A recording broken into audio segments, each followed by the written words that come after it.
तो बच्चों आज हम लोग स्टार्ट करेंगे इलेक्ट्रोस्टैटिक का लेक्चर नंबर 10।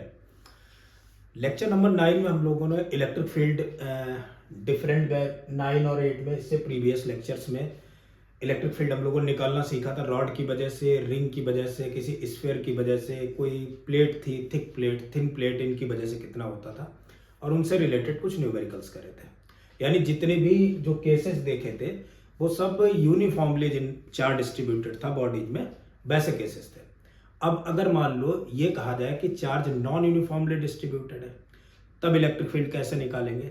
तो सबसे पहले हम लोग नॉन यूनिफॉर्मली चार्ज डिस्ट्रीब्यूशन की वजह से इलेक्ट्रिक फील्ड कैलकुलेट करते हैं। अच्छा, नॉन यूनिफॉर्म की बेटा एक खासियत होगी कि इसमें जो चार्ज डेंसिटी होगी वो as a function of x लिखी होगी, और वो एक्स का फंक्शन पॉलिनोमियल भी हो सकता है ट्रिग्नोमेट्रिक फंक्शन हो, यानी नॉन पॉलिनोमियल भी हो सकता है, एक्सपोनेंशियल भी हो सकते हैं। ठीक है, तो अभी अपन लोग सिंपल से कुछ केसेस लेकर के चलते हैं और इलेक्ट्रिक फील्ड नॉन यूनिफॉर्म जब कोई चार्ज रॉड है और उसकी वजह से कैलकुलेट करेंगे डिस्ट्रीब्यूशन में। ठीक है, तो लेट से अपने पास में बेटा कोई एक चार्ज रॉड है, कोई चार्ज रॉड है, उस रॉड की लेंथ है एल, चार्ज रॉड है उसकी लेंथ है एल, और उस पर जो चार्ज है वो पॉजिटिव चार्ज है।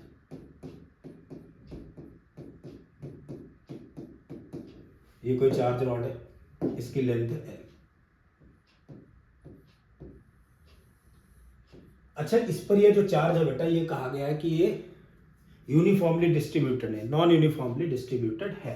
तो इसकी जो चार्ज डेंसिटी होगी, यानी चार्ज डेंसिटी लैम्डा होगी, वो एक्स के किसी फंक्शन में होगी। मैंने लेट से कर ली सी एक्स है, ये चार्ज डेंसिटी कूलॉम पर मीटर।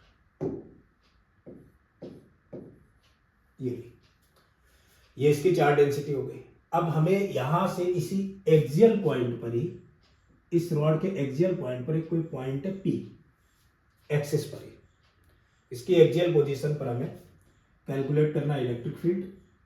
दूसरे एंड से, रॉड के इस वाले एंड से, पास वाले एंड से इसकी जो डिस्टेंस है वो लेट से आर है। ठीक है, अब क्या काम करेंगे? अगर मैं इलेक्ट्रिक फील्ड निकालूं तो इलेक्ट्रिक फील्ड निकालने का तरीका ये होता था कि अपन लोग पॉइंट चार्ज लेते तो उसकी वजह से कैलकुलेट कर लेते थे। तो अगर यहां पर कोई पॉइंट चार्ज लेंगे, उसकी वजह से इस पॉइंट पर इलेक्ट्रिक फील्ड निकालेंगे, फिर दूसरे की वजह से इलेक्ट्रिक फील्ड निकालेंगे, फिर तीसरे की वजह से निकालेंगे, फिर चौथे की वजह से निकालेंगे, ऐसे कैलकुलेट करते जाएंगे और सबको ऐड कर देंगे क्योंकि डायरेक्शन तो सेम है, तो इंटीग्रेशन कर देते थे।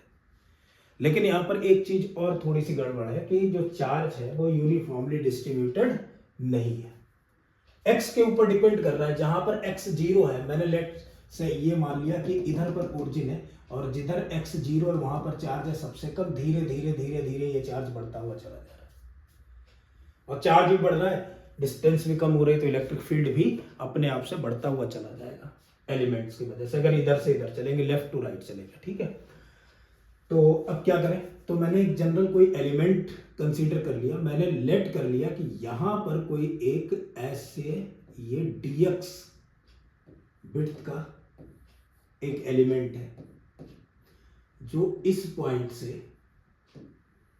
x डिस्टेंस पर है, ओरिजिन से x डिस्टेंस पर है। अब इस dx पर जो चार्ज है वो भी मैंने मान लिया कि dq है। इस dx पर जो चार्ज है वो मैंने लेट कर लिया dq है।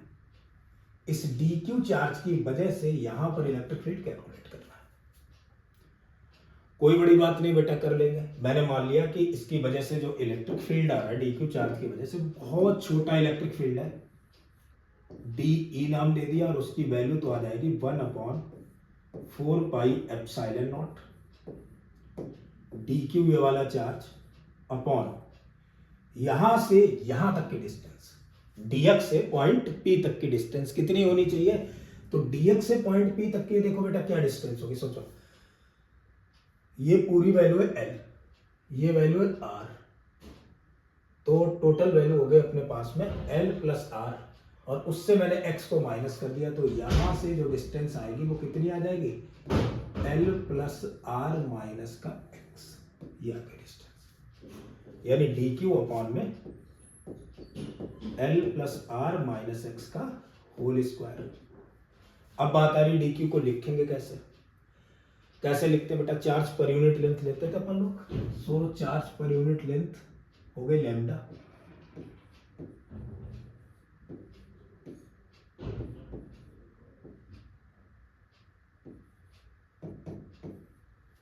और लैम्डा में अगर मैं dx का मल्टीप्लाई कर दूं, मतलब इतनी लेंथ का मल्टीप्लाई कर दूं, तो यहाँ का चार्ज आ जाएगा dq, यानी dq मीन्स हो गया lambda dx।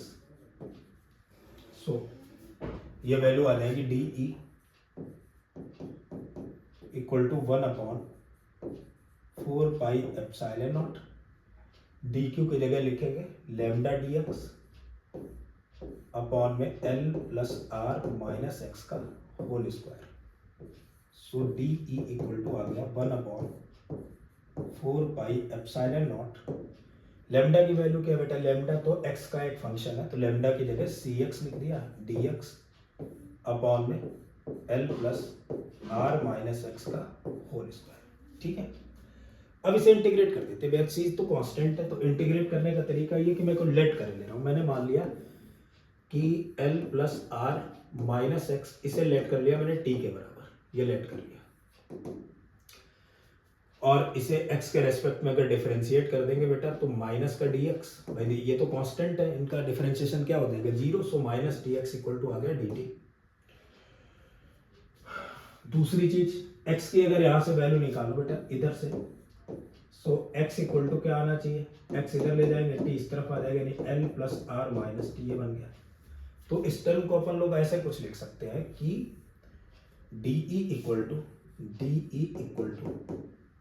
1/4πε0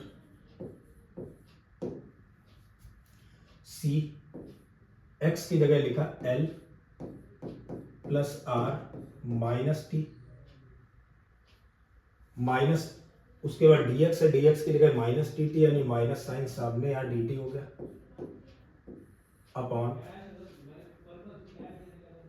l plus are minus x का होल स्क्वायर। इसकी जगह क्या लिखेंगे बेटा, t लिख देंगे, तो l plus are minus x की जगह t, यानी टी स्क्वायर। अब इसे अलग अलग कर देते हैं। So D E equal to 1/4πε0 constant, C भी कांस्टेंट है, क्या बचा, माइनस माइनस से प्लस हो जाएगा, t अपॉन में t, 1/t, T square upon T, 1/t, और ये हो गया माइनस का l प्लस आर अपॉन में T square times of D T. Integrate कर दो। सो डी ई का इंटीग्रेशन बेटा आ जाएगा यहाँ पर e,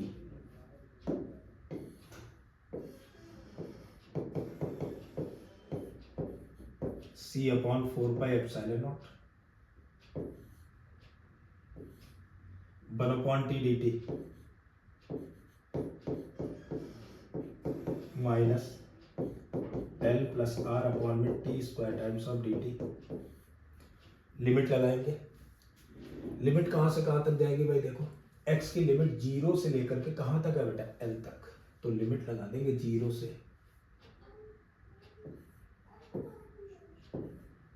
l, ये लिमिट हो गई। अब देखो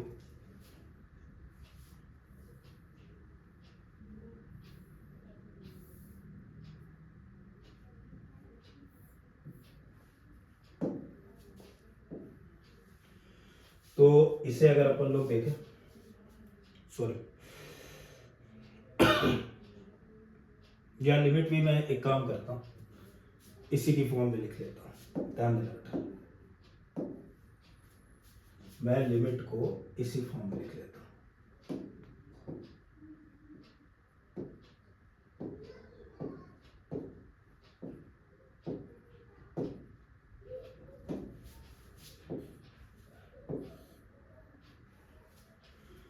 देखो भाई, लिमिट अगर अपन लोग को लगानी है तो जब x की वैल्यू 0 है, जब x की वैल्यू 0 है तो t की वैल्यू क्या है बेटा, जब x 0 है, when x equal to 0 then t equal to l plus r, और जब x की वैल्यू बेटा l होगी तो x की वैल्यू l होगी तो t की वैल्यू क्या हो जाएगी r। यहाँ पर रखो x की जगह 0, t की value l plus r, x की जगह l रखो, l से l कैंसिल, t की जगह r आ गया। तो लिमिट कहाँ से कहाँ तक लग जानी चाहिए, x 0 यानी l plus r से लेकर के r तक, l plus r से आर तक, एल प्लस आर से आर तक, ये बन गई। आगे बेटा आप लोग सॉल्व कर लेते, देखो ध्यान। So next is E equal to C upon 4 pi epsilon naught, 1 upon t का होगा बेटा एल एन टी, लिमिट लगाएंगे एल प्लस आर से लेकर के आर तक, माइनस एल प्लस आर तो कांस्टेंट है, बाहर आ जाएगा, 1 अपॉन टी स्क्वायर का आ गया माइनस का 1 by T, limit L plus are से आर तक। So E equal to C upon 4 pi epsilon naught L N T, यानी एल एन आर अपॉन में L plus are, minus minus यहाँ बेटा plus हो जाएगा, एल प्लस आर कॉन्स्टेंट है, upper limit 1 by r minus 1 by l plus r. So LCM क्या आ जाएगा बेटा, ई इक्वल टू आ गया एक तो सी अपॉन में 4 पाई एप्सिलॉन नॉट, दूसरा आ जाएगा अपने पास में एल एन आर अपॉन में L plus are plus l plus r, इधर एलसीएम आ जाएगा r times of l plus are minus r r cancel, ये और ये कैंसिल, तो क्या बन गया ई आ गया अपने पास में सी अपॉन में 4 pi epsilon naught times of L N R upon में L plus are plus L by R.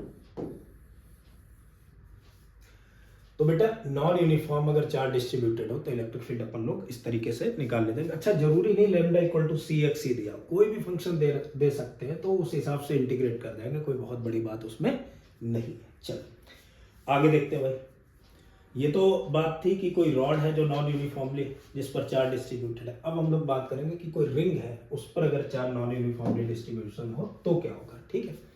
तो next is electric field strength due to a non uniformly charge ring. Electric field strength, electric field strength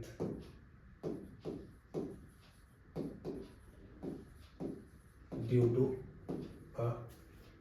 non-uniformly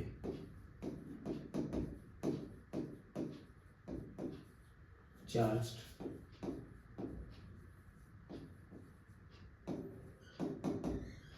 ring।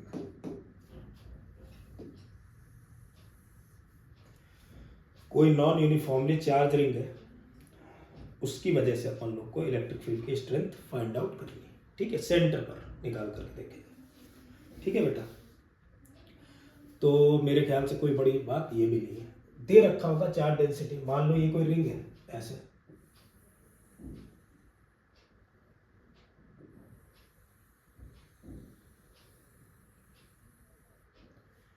ये कोई ring है और इसकी जो charge per unit length है lambda, वो define है लैम्डा नॉट कॉस थीटा, इससे डिफाइन, यानी इस पर जो चार्ज है वो इस तरीके से डिस्ट्रीब्यूटेड है lambda naught cos theta, where theta is angle from the positive x axis,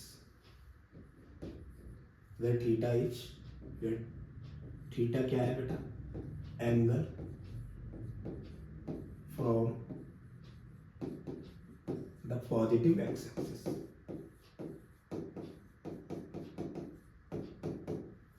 theta positive x axis से एंगल है, ठीक है।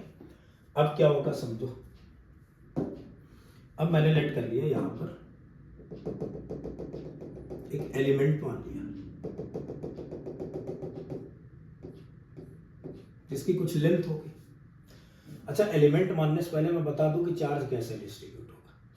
या कि अगर चार्ज डेंसिटी बेटा कितनी दे रखी है, lambda equal to lambda naught cos theta, तो ये हो गया आपका फर्स्ट क्वाड्रेंट, ये हो गया सेकंड क्वाड्रेंट, ये हो गया थर्ड क्वाड्रेंट और ये हो गया फोर्थ क्वाड्रेंट।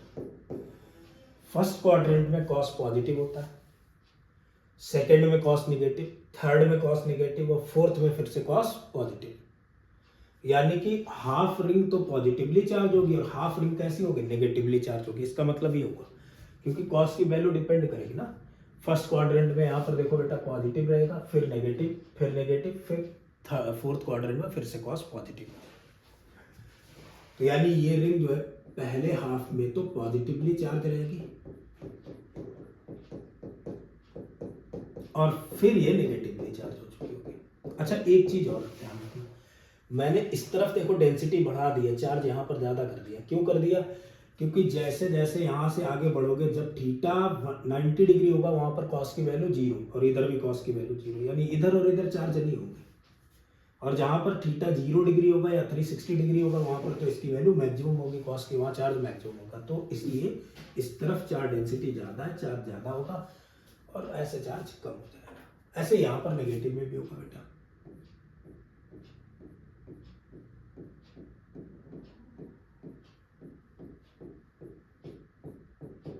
इस तरीके चार्ज डिस्ट्रीब्यूटेड है। मैंने मान लिया ये वाला जो एंगल है, ये एंगल मैंने थीटा लेट किया, तो ये वाला एंगल कितना हो जाएगा? D theta. बेटा ये थीटा है भी, बताया भी गया। इसकी रेडियस है आर, इस पर एक छोटा सा कोई चार्ज होगा बेटा डी क्यू, जिसकी वजह से इलेक्ट्रिक फील्ड होगी इस डायरेक्शन। अगर ये एंगल थीटा है तो ये वाला भी एंगल थीटा ही होगा। ये रहा इलेक्ट्रिक फील्ड। अब समझो जरा एक बात और,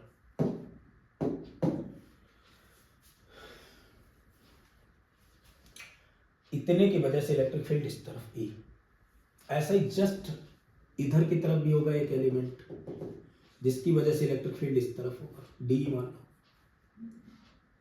तो इसके दो कंपोनेंट बनेंगे, एक तो इधर साइड में बनेगा बेटा डी ई कॉस थीटा, और एक इस साइड में बनेगा d E sine theta. Sine वाले तो कैंसिल हो जाएंगे, बचेगा कॉस वाला, इधर के D cos theta, D cos theta वाले। और साथ में इधर में भी देखोगे बेटा, अगर यहां पर कोई एलिमेंटल चार्ज लिया तो उसकी वजह से इलेक्ट्रिक फील्ड तो अपनी तरफ होगा, नेगेटिव चार्ज है ना तो अपनी तरफ इलेक्ट्रिक फील्ड होता है, तो अपनी तरफ होगा तो उसका भी D cos theta component add होगा, साइन थीटा वाले कैंसिल होंगे, ऐसे एलिमेंट है। यानी कुल मिलाकर के अगर मैं कहूं नेट इलेक्ट्रिक फील्ड कितना होगा, तो नेट इलेक्ट्रिक फील्ड बच्चे बोलेंगे sir integration of D E cos theta होना चाहिए, क्योंकि साइन थीटा तो सारे कैंसिल हो गए। क्या इतना ही रहे? नहीं, डी ई कॉस थीटा तो इनकी वजह से, ऐसे ही डी कॉस थीटा इसकी वजह से भी आ गया, तो टोटल तो आ जाना चाहिए 2 डी ई कॉस थीटा। ये आ गया। लिमिट का क्या करा जाए भाई? लिमिट कहां से कहां तक लगाई जाए? तो बेटा लिमिट लगाने वाली कोई दिक्कत ही नहीं है। इधर से चले तो π/2 और इस तरफ भी π/2।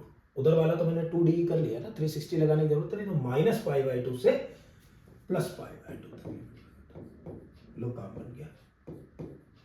अब तो कोई दिक्कत नहीं, लिख लेते हैं। तो आ जाएगा अपने पास में E इक्वल टू -π/2 से +π/2, 2 की वैल्यू 1/4πε0, यहाँ वाला चार्ज यानी dq अपॉन में डिस्टेंस यानी r² cos theta. So E equal to आ जाएगा माइनस का π/2 से प्लस का π/2, 2/4πε0। dq की जगह क्या लिखोगे? dq जो है, अगर ये r रेडियस है तो dq की जगह हो जाएगा r d थीटा।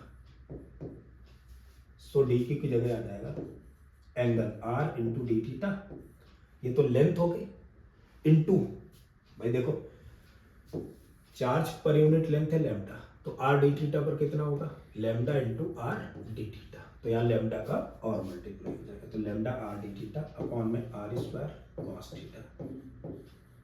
एक r से तो एक r को उड़ा दिया, क्या बचा भाई?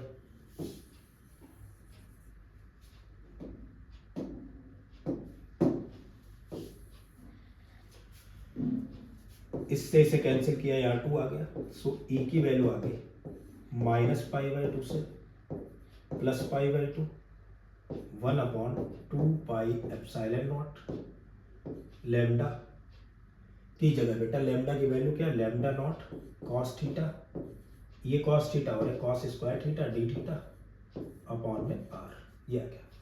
बाकी सारे टर्म जो कांस्टेंट है बाहर निकाल दिए, क्या बच जाएगा, E equal to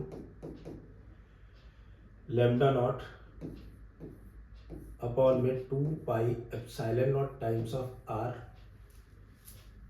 integration of cos square theta d theta limit minus pi by 2 से प्लस के पाई बाई 2 तक। सो E equal to lambda naught upon 2 pi epsilon naught times of r, cos square theta को क्या लिखोगे,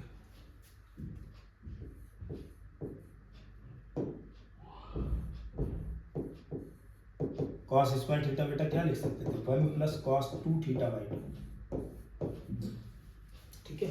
तो cos square theta की जगह 1 plus cos 2 theta divide by 2 limit minus pi by 2 से प्लस के पाई बाई 2 तक। अब सॉल्व कर लेते हैं यार, क्या आ जाएगा, सो E इक्वल टू आ जाएगा लैम्डा नॉट अपॉन में 2 pi epsilon naught times of r, बेटा इधर D theta, sorry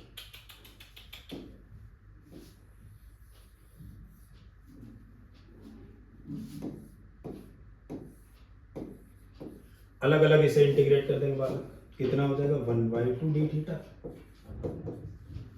plus 1/2 cos 2 theta d theta limit minus pi by 2 से प्लस के पाई बाई 2 तक, माइनस पाई बाई 2 से प्लस पाई बाई 2 तक। सॉल्व करते हुए जरा ध्यान देना। तो E इक्वल टू आ गया lambda naught upon 2 pi epsilon naught times of are 1/2 d theta का हो जाएगा theta limit minus pi by 2 से प्लस पाई बाई 2 तक प्लस 1/2 सामने कॉस 2 थीटा का बेटा हो जाएगा साइन 2 थीटा माइनस में और एक 2 अपॉन में हो जाएगा यानी 4 लिमिट माइनस पाई बाई 2 से प्लस के पाई बाई 2 तक। वैल्यू जरा पुट कर देते हैं। सो E इक्वल टू आ जाएगा अपने पास में lambda naught upon 2 pi epsilon naught times of are 1/2 upper limit यानी pi by 2 minus lower limit minus pi by 2, ये तो 0 हो गया यार। ऐसे इसे अगर सॉल्व करेंगे so 1/4 upper limit minus sine 2 theta यानी पाई बाई 2 माइनस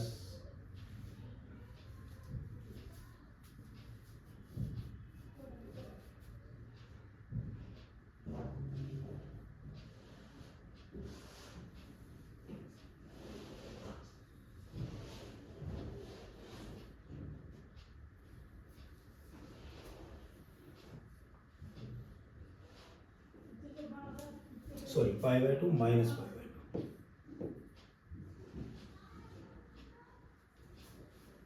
2 और ये वैल्यू हो जाएगी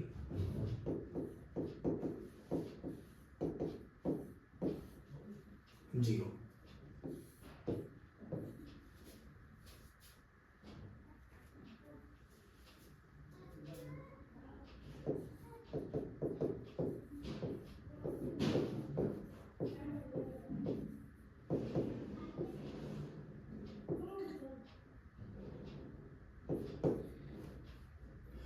यहाँ पर बेटा पाई बाई 2 आ जाएगा तो ये बन जाएगा E equal to lambda naught upon में 4 epsilon naught times of r, ये इलेक्ट्रिक फील्ड आ गया।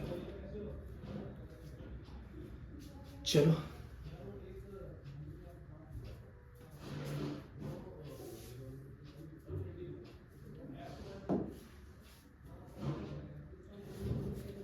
तो अब एक और लगा के देखते हैं बेटा, electric field due to non uniformly charge sphere. Next is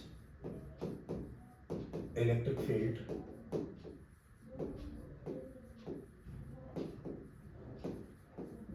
due to non uniformly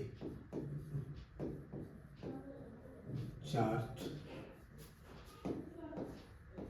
sphere.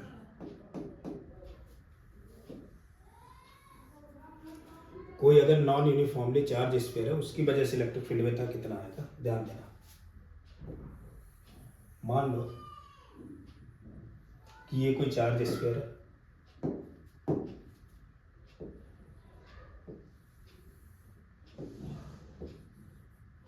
जिसकी रेडियस है r, इसके बाहर कोई पॉइंट है ऐसे p, जिसकी यहां से डिस्टेंस है बेटा स्मॉल r। इस पर हमें इलेक्ट्रिक फील्ड फाइंड आउट करना। शर्त ये है कि बेटा ये यूनिफॉर्मली चार्ज नहीं है, ये नॉन यूनिफॉर्मली चार्ज है। अगर ये नॉन यूनिफॉर्मली चार्ज है तब क्या होगा भाई, अगर ये नॉन यूनिफॉर्मली चार्ज है तो इसमें चार्ज जो है वो नॉन यूनिफॉर्मली डिस्ट्रीब्यूटेड होगा। इस तरीके से कुछ डिस्ट्रीब्यूटेड है कि इसकी जो चार्ज डेंसिटी है वो रो नॉट अपॉन में एक्स है, कुछ इस तरीके से डिस्ट्रीब्यूटेड है, इतने कूलॉम पर मीटर क्यूब। अब क्या करें, तो अगर मैं मान लूँ यहाँ पर कोई पॉइंट चार्ज मानता हूँ, उसकी वजह से इलेक्ट्रिक फील्ड अलग आएगा क्योंकि चार्ज अलग है, सबको एक साथ इकट्ठा नहीं कर सकता ना, यहाँ पर अलग, यहाँ पर अलग, यहाँ पर अलग। तो एक काम कर देता हूँ, मैं इस पहले पूरे चार्ज को कैलकुलेट कर लेता हूँ रो नॉट के टर्म में। मैंने एक एलिमेंटल स्फेरिकल सेल बना दी इधर, यहाँ पर मैंने लेट कर ली कोई एक एलिमेंटल स्फेरिकल सेल है ऐसे, जो सेंटर से x डिस्टेंस पर है और जिसकी थिकनेस है dx।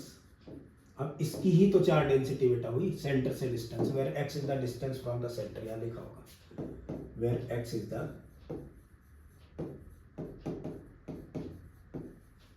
Distance from centre. x जो है वो सेंटर से डिस्टेंस है।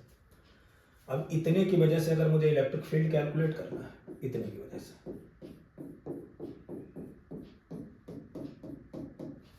तो इस पर चार्ज क्या हो गया, इस पर चार्ज तो dq हो गया, dq हो गया तो इलेक्ट्रिक फील्ड आ जाएगा de, और वो आ जाएगा 1 अपॉन, सॉरी पहले चार्ज कैलकुलेट कर लें। तो मैंने मान लिया यहाँ पर चार्ज है dq। अच्छा, इस dq चार्ज की वैल्यू क्या आएगी, चार्ज डेंसिटी इनटू ये वाला वॉल्यूम। तो चार्ज डेंसिटी क्या है बेटा, रो है, और वॉल्यूम यहाँ से यहाँ तक का कितना होगा, तो एक बच्चा बोले सर वॉल्यूम तो यहाँ से यहाँ तक का हो जाएगा 4 pi X square area into a width dx। तो कितना हो जाएगा 4 pi X square times of dx। Value लिख लेते हैं। So dq equal to rho की जगह बेटा रो नॉट अपॉन में x into 4 pi X square dx। एक x से x कैंसिल, सो dq आ गया 4 pi rho naught X dx, ये dq है। तो इतने की वजह से टोटल चार्ज कितना होगा, तो इंटीग्रेट कर दो भाई, dq का इंटीग्रेशन कर दोगे, सो टोटल चार्ज आ जाएगा 4 pi rho naught X dx। Limit लग जाएगी 0 से लेकर के रेडियस कैपिटल आर तक, तो हो गया 4 pi rho naught X square by 2, limit 0 से r, then q equal to हो गया 4 pi rho naught r square divide by 2, 2 से 2 कैंसिल, तो q की वैल्यू तो आ गई 2 pi rho naught r square. अब इस चार्ज को बेटा इकट्ठा करके पॉइंट पर रख दो, और यही तो पॉइंट चार्ज हो गया जिसकी वजह से अपन लोग इलेक्ट्रिक फील्ड कैलकुलेट कर सकते हैं। तो इसे इकट्ठा करके एक पॉइंट पर रख दिया, इकट्ठा करके जैसे अपन लोग पॉइंट पर रखेंगे, सो इलेक्ट्रिक फील्ड E इस चार्ज की वजह से 1 अपॉन 4 पाई एप्सिलॉन नॉट, ये वाला चार्ज Q अपॉन में यहाँ से यहाँ तक की डिस्टेंस, यहाँ से सेंटर से यहाँ तक की distance r square. So electric field तो आ गया अपने पास में 1 upon 4 pi epsilon not, Q की value 2 pi into rho naught into r square upon में r स्क्वायर। 2 पाई से कैंसिल, 2 बचा, सो इलेक्ट्रिक फील्ड तो आ गया rho naught upon 2 epsilon naught r square upon में r स्क्वायर। ये तो आ गया इलेक्ट्रिक फील्ड। आसान सी चीज थी, कोई बड़ी चीज तो नहीं थी, इलेक्ट्रिक फील्ड ऐसे कैलकुलेट कर लेते हैं, ठीक है, कोई बड़ी बात नहीं बेटा इलेक्ट्रिक फील्ड निकालना। अब क्या काम करें?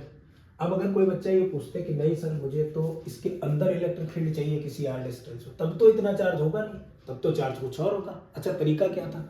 अंदर अगर इलेक्ट्रिक फील्ड निकालते थे तो जिस पॉइंट पे निकालना था उस पॉइंट से कितना चार्ज है उसे एक जगह इकट्ठा करते थे। तो मान लो मुझे अंदर किसी पॉइंट पे निकालना है इलेक्ट्रिक फील्ड, मैंने लेट से यहाँ पर ऐसे मान लिया ये स्फीयर है और इस पॉइंट पर इलेक्ट्रिक फील्ड निकालना आर डिस्टेंस पर। अब इतना चार्ज निकाल लो, इतने की वजह से चार्ज क्या होगा, इस पोर्शन की वजह से चार्ज कितना होगा, इतने में चार्ज कितना होगा उसे सेंटर्ड कर दो, आंसर आ जाएगा। फिर से वही चीज, फिर से अपन लोग क्या काम करेंगे, यहां पर एक एलिमेंटल स्फीयर कंसीडर कर लिया एक्स डिस्टेंस पर जिसकी विड्थ है dx और चार्ज कैलकुलेट करता है। सो अगेन dq की वैल्यू क्या आएगी, फिर से चार्ज डेंसिटी यानी rho naught upon X into volume यहां से यहां तक का कितना 4 pi X square D X X cancel, so D Q आ गया rho naught 4 pi X D X. Integrate कर दो, चार्ज आ जाएगा, इंटीग्रेट कर दिया भाई।